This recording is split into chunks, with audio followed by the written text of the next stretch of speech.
Dicen que la peor puñalada no viene del enemigo, sino de quien comparte tu mesa, tu casa y tu vida. Lo que descubrí aquella noche destruyó todo lo que creía conocer. Instalé la cámara un martes por la mañana, justo antes de salir al trabajo.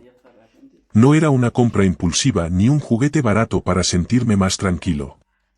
Me costó $240, tenía doble lente, audio limpio, rastreo por GPS y copia automática en la nube. Todo lo que pasara dentro y fuera del coche quedaría guardado en un servidor al que yo podía entrar desde el teléfono en cualquier momento.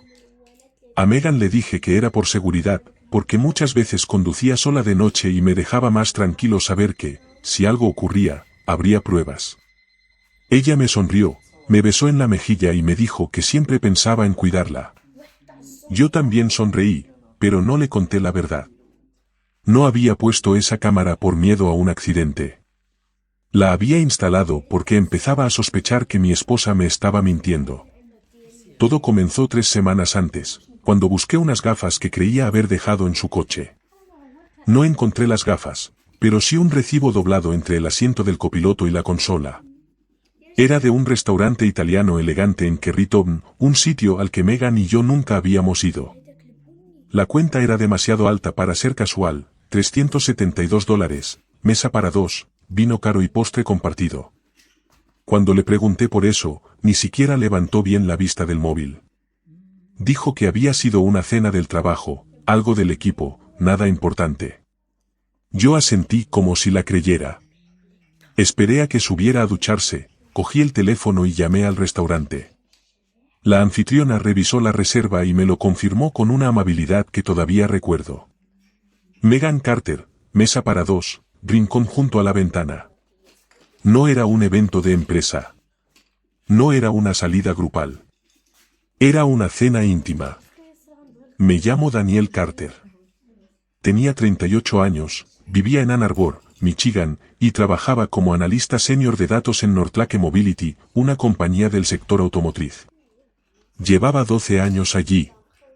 Mi trabajo consistía en revisar números hasta que hablaran por sí solos, detectar patrones, encontrar inconsistencias y descubrir dónde se escondía la mentira detrás de una hoja de cálculo impecable.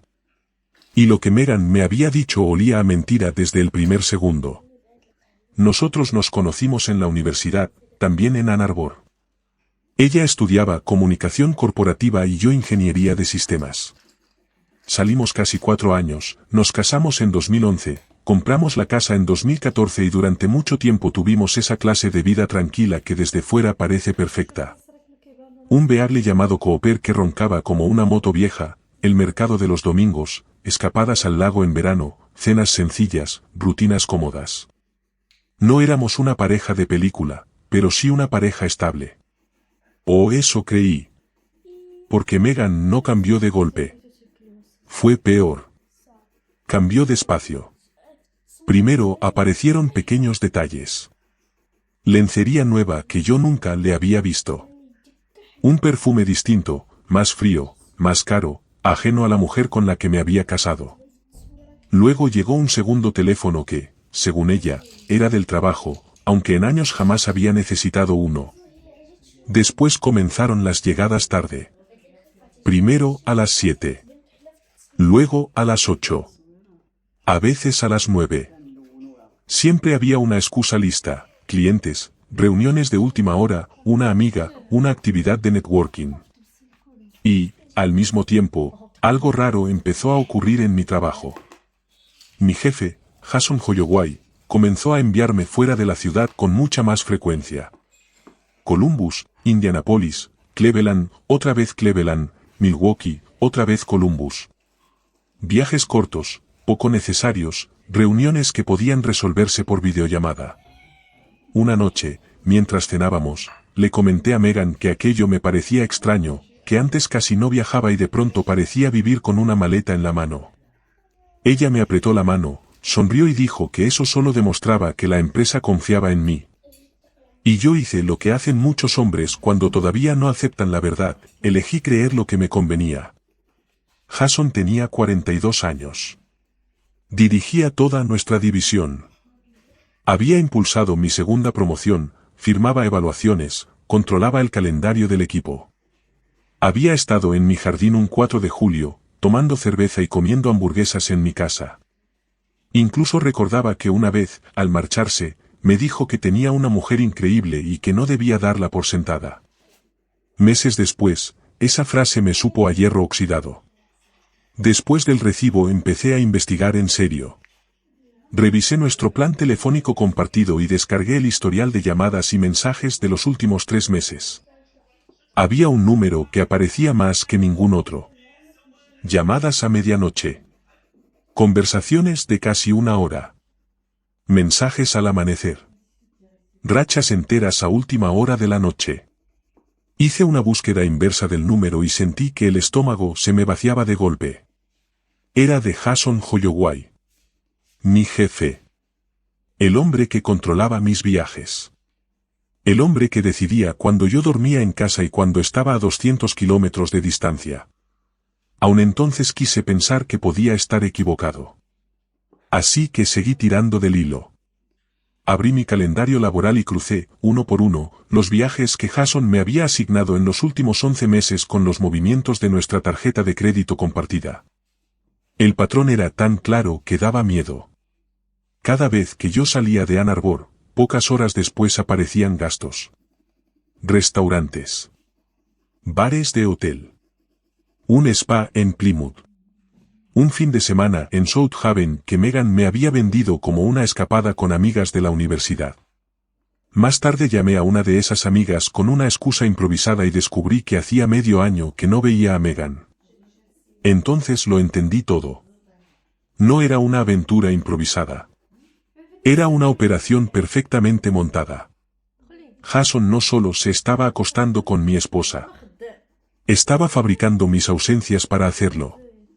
Usaba mi trabajo, el presupuesto de la empresa, mis vuelos, mis hoteles, mi agenda y hasta mi propia confianza para vaciar mi casa cada vez que le convenía. Sumé los gastos y superaban los $15,600. Dinero nuestro. Dinero que salía de una cuenta compartida mientras yo estaba presentando informes para la empresa del hombre que se acostaba con mi mujer. A esas alturas ya no tenía una sospecha. Tenía un mapa completo. Tenía fechas, horarios, trayectos, cargos, llamadas y un patrón tan limpio que parecía un informe de auditoría. Aún así, durante casi 2 semanas después de instalar la cámara no pasó nada útil. Megan iba al trabajo, recogía café, escuchaba podcast, cantaba canciones viejas, volvía a casa. Por momentos casi me odié por haber dudado. Casi me convencí de que la aventura había terminado o de que yo había exagerado. Pero la verdad, cuando se esconde bien, sabe esperar. El jueves en que todo explotó yo estaba en Columbus por una revisión de producto de 3 días. Jason me había mandado el lunes y debía quedarme hasta el domingo. A las 9:00 de la noche estaba en el hotel, mirando deportes sin prestar atención, comiendo pizza fría directamente de la caja, cuando el móvil vibró. Alerta de encendido del vehículo. Me quedé quieto. Megan me había escrito a las 7:30 diciendo que pediría comida tailandesa, que se quedaría en el sofá viendo una serie con Cooper y que estaba agotada.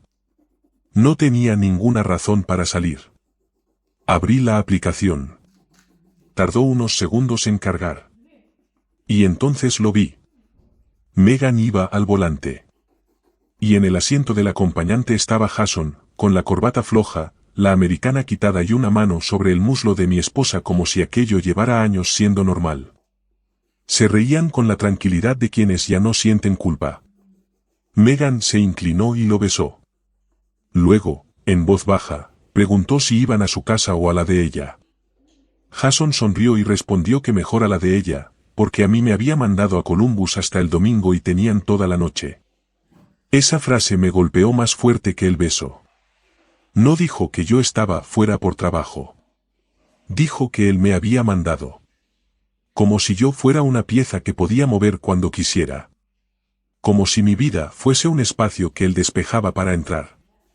Vi el GPS avanzar por Packard, girar por Washtenaw y meterse en mi calle. A las 9:52 de la noche, el coche se detuvo justo en mi entrada. Mi garaje. Mi casa. Mi césped. Mi vida. Y, en lugar de explotar, me pasó algo peor. Me enfrié. Todo el dolor confuso, toda la culpa absurda, todas las noches preguntándome qué estaba haciendo mal, se transformaron en una certeza limpia y dura. No iba a gritar. No iba a rogar. No iba a improvisar. Iba a romper, con precisión, el sistema que habían construido sobre mí. Cerré la aplicación, abrí el portátil y creé una carpeta llamada Pruebas. Descargué cada vídeo, cada archivo de audio, cada ubicación, cada registro telefónico, cada movimiento bancario. Lo ordené todo por fecha y hora. A las 3 de la madrugada ya tenía meses enteros de evidencia clasificados como si estuviera preparando un informe forense. A las 5 tenía un plan. A la mañana siguiente pedí el día libre y llamé a Claire Donnelly, una abogada de familia en Ann Arbor que tenía fama de no perder el tiempo con lágrimas inútiles. Aquella tarde me senté frente a ella, abrí el portátil y le dije que quería divorciarme y que, además, necesitaba hablar de algo que iba mucho más allá de un matrimonio roto. Claire revisó el material en silencio. Le enseñé el vídeo del coche, los registros de llamadas, los cargos, los viajes, las coincidencias. Cuando terminó, me hizo 3 preguntas. Si Jason era mi supervisor directo. Sí. Si él autorizaba mis desplazamientos. Sí. Si yo podía demostrar que había usado esa autoridad para facilitar la relación con mi esposa. Le dije que no solo podía demostrarlo, sino que ya lo tenía organizado. Claire dejó el bolígrafo sobre la mesa y me dijo que aquello dejaba de ser solo un divorcio sucio. Había 2 guerras. La primera, la matrimonial, presentar rápido, presentar duro y documentar el despilfarro del patrimonio común, la infidelidad sostenida y la manipulación. La segunda, la profesional, denunciar formalmente a Jason ante recursos humanos y pedir una reunión con la alta dirección, porque no se trataba solo de una aventura con la esposa de un subordinado. Había usado autoridad jerárquica, recursos corporativos y decisiones laborales con fines personales. Si la empresa lo consideraba una falta grave, podía perder indemnización, bonus, acciones y cualquier salida elegante. Le pregunté si aquello de verdad podía hundirlo. Claire me dijo que sí, y que el golpe sería aún peor si su esposa se enteraba al mismo tiempo. Fue entonces cuando supe que Jason también estaba casado. Con Emily Holloway. Y tenían 2 hijos pequeños. No solo me había traicionado a mí. También había puesto una bomba en su propia casa. Regresé a Ann Arbor el domingo. Entré como si fuera un día normal, dejé la maleta junto a la escalera y encontré a Megan en el sofá con Cooper dormido en las piernas, viendo un programa de cocina. Me preguntó qué tal el viaje. Yo le respondí que igual que siempre, que Jason mandaba saludos. Ni pestañeó. Incluso sonrió. Subí al cuarto de invitados y pasé la noche mirando el techo, con esa calma extraña que a veces llega justo antes del incendio. El lunes a las 8:40 de la mañana firmé los papeles del divorcio en el despacho de Claire. A las 9:10 ya estaban presentados. A las 9:25 entré en Northlake Mobility, pasé por delante del despacho de Jason y lo vi al otro lado del cristal, hablando por teléfono con esa seguridad de quien todavía cree que controla la partida. Me sonrió. Yo le devolví la sonrisa y seguí caminando hasta recursos humanos. La directora, Ellen Brooks, me recibió pensando cegueramente que iba a presentar una queja menor. Coloqué el portátil sobre su escritorio y le dije que necesitaba denunciar formalmente a mi supervisor. Le mostré el vídeo del coche. Luego los viajes. Luego los cargos. Luego las llamadas. Fui directo, ordenado, preciso. Cada viaje asignado por Jason coincidía con contacto documentado entre él y Megan. Mis desplazamientos pagados por la empresa abrían exactamente las ventanas en las que él acudía a mi casa o se encontraba con ella en hoteles, restaurantes o escapadas. Ellen no me interrumpió ni una sola vez. Cuando terminé, cerró el portátil despacio y preguntó cuánto tiempo calculaba que llevaba ocurriendo. Le dije que al menos 11 meses demostrables. Después hizo una llamada. 20 minutos más tarde estaba sentado frente a Thomas Mercer, el director ejecutivo. Mercer examinó las pruebas con la expresión de alguien que presencia un desastre a cámara lenta. Cuando alzó la vista, me dijo que lamentaba profundamente lo ocurrido y que aquello se abordaría de inmediato. Mientras tanto, a las 2:05 de la tarde, un notificador entregó los papeles del divorcio a Meghan en su oficina. Yo lo vi en directo a través de la cámara del coche, porque había dejado el vehículo aparcado fuera. Abrió el sobre con desgana, convencida de que sería cualquier documento sin importancia. Tardó segundos en entenderlo.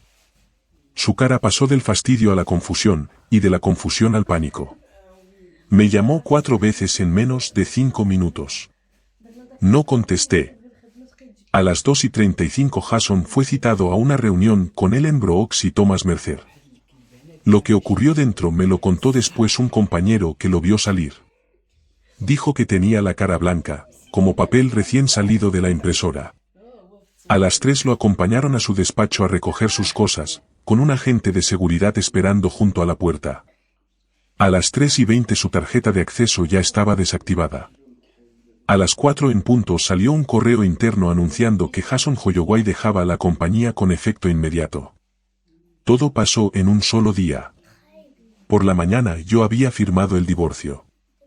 Antes del almuerzo había presentado la denuncia. Y al caer la tarde, mi jefe ya no tenía puesto, ni oficina, ni autoridad, y mi esposa ya había sido demandada oficialmente. Cuando Meghan volvió a casa esa noche, yo estaba sentado en la sala con el portátil cerrado y Cooper a mis pies. Entró con los papeles en una mano y el teléfono en la otra.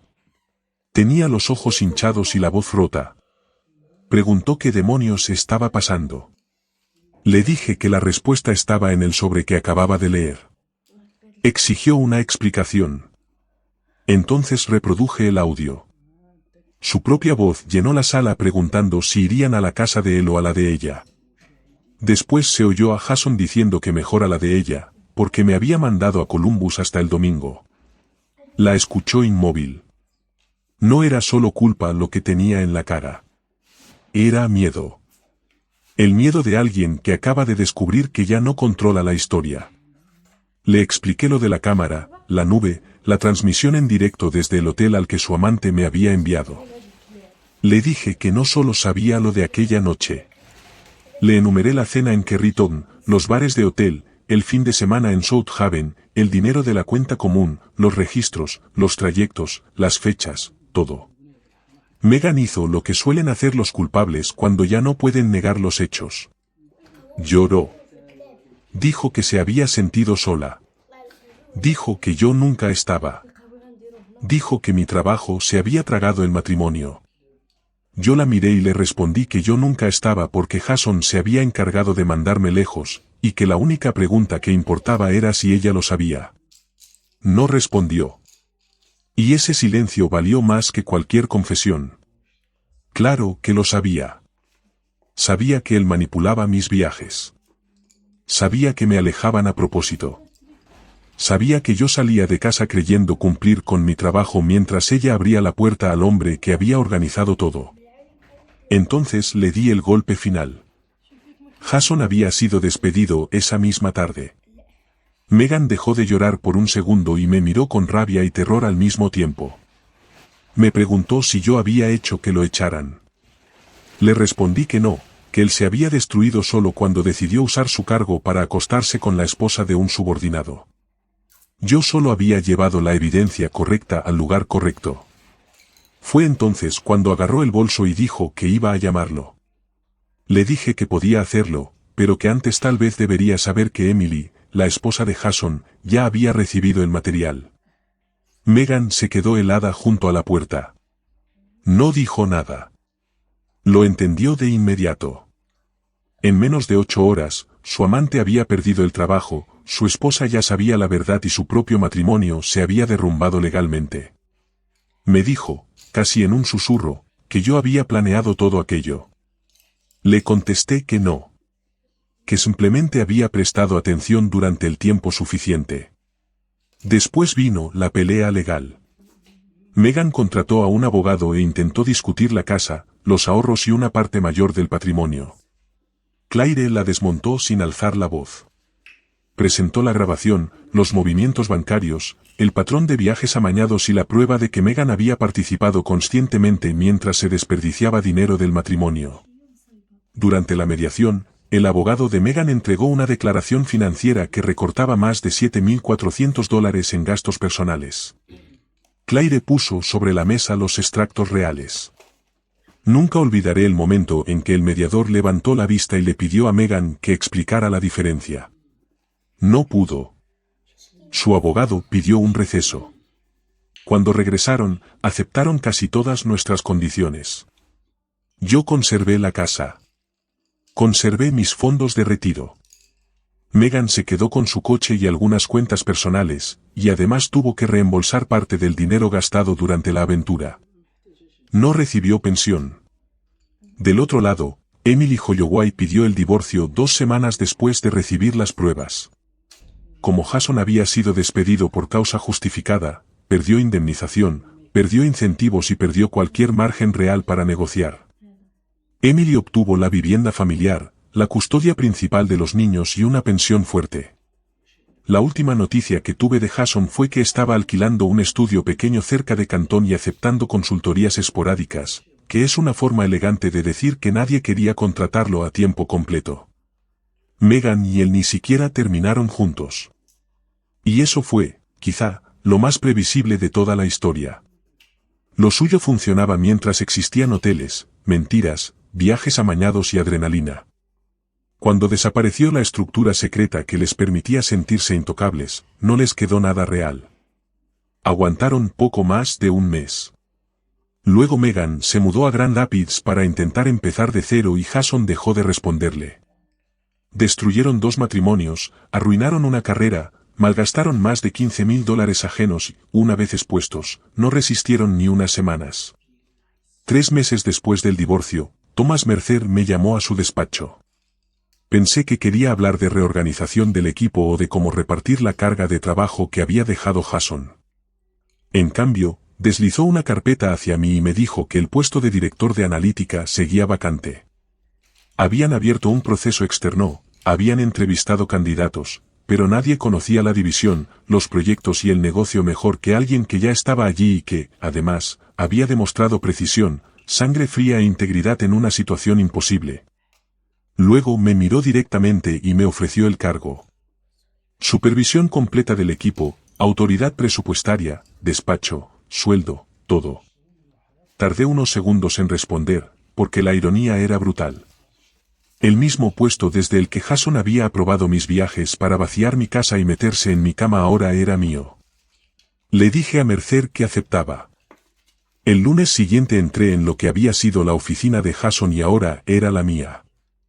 Habían pintado las paredes. El mobiliario seguía casi igual. Me senté en la silla, ajusté la altura y miré alrededor en silencio, como quien entra en un escenario después de que la obra haya terminado. Sobre una repisa, escondido detrás de unos archivadores que nadie había movido, encontré un marco con una foto de la fiesta navideña de la empresa del año anterior. Éramos varios compañeros sonriendo. Yo estaba a un lado, con una copa en la mano. Meghan aparecía enganchada a mi brazo. Y al otro lado de ella estaba Jason, relajado, con una mano en el bolsillo y la otra sosteniendo una copa de champán, tan cerca que casi rozaba nuestros hombros. Los 3 sonriendo. El marido. La esposa. Y el hombre que ya dormía con ella mientras fingía ser mi mentor. Me quedé mirando esa imagen un largo rato. Mi cara confiada. La sonrisa perfectamente ensayada de Meghan. La calma insolente de Jason. Todo lo que yo aún no sabía en ese momento y todo lo que ellos creían que jamás descubriría. Después giré el marco, lo tiré a la papelera junto al escritorio y me quedé sentado en su silla. No necesitaba conservar ninguna foto del pasado. Ya estaba ocupando el lugar que él creyó que le pertenecería para siempre.